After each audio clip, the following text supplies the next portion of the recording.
Okukinga kw'amashomero agana nikwijaho bwanyima y'amaizi g'omugyera gwa Nyamwamba kugaruka kweyongyera mu bwingi gatyo Gakacwecyereza Orutindo rw'ebigyere orubaire rwombekirwe abataka ahari Kyanjuki omu divijoni ya Burembiya omu tauni ya Kasese ngu rubaase kuyamba abaana b'amashomero okuba nibambukiraho bari kuza mu mashomero.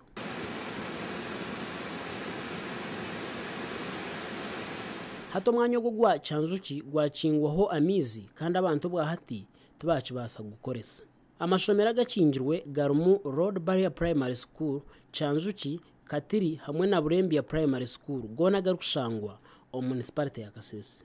Mukuru w'ishomero rya Road Barrier Primary School, Pasco Kiroro, nagira ngu babire batine cyo gukora okwihaho okuba bakingira amashomero aga bwanyima y'amaizi g'omugyera ogwa Nyamwamba okugaruka kweyongyera kimwe. We have sent them back home because the sound of the river is increasing.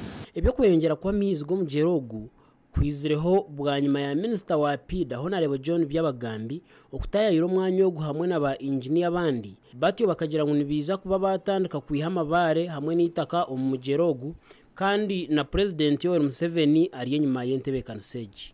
I was directed by the President, I'm on the presidential directive that we must retain this river and we must stem this river, and I think that's why I came with the engineers from different departments, from environment, from water, from district, from forestry, from UNRA. So we are looking for the comprehensive solution of how to tame this river. Orukura district ya Kasese Lieutenant Kano Mawa Muhindo oyebembire Minister okwikaha mwanya ogu ogwa Kirembe ayebize government ahabo kwimukiramu ombwiro obu okumaraho oburemezo obu.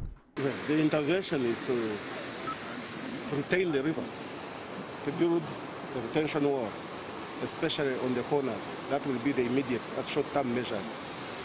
Then the long-term measure is to retain the whole river up to bottom.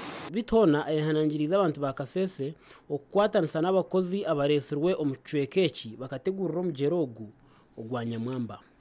Okurigira hari Minister Byabagambi okutegurira omugyera ogu cyo cyonka nikiza kumaraho sente ziri kwingana billion 50 omu sente za Uganda. Gasha kwa Edward Makanika ahabwa TV West Agakacwecyereza okuruga Kasese.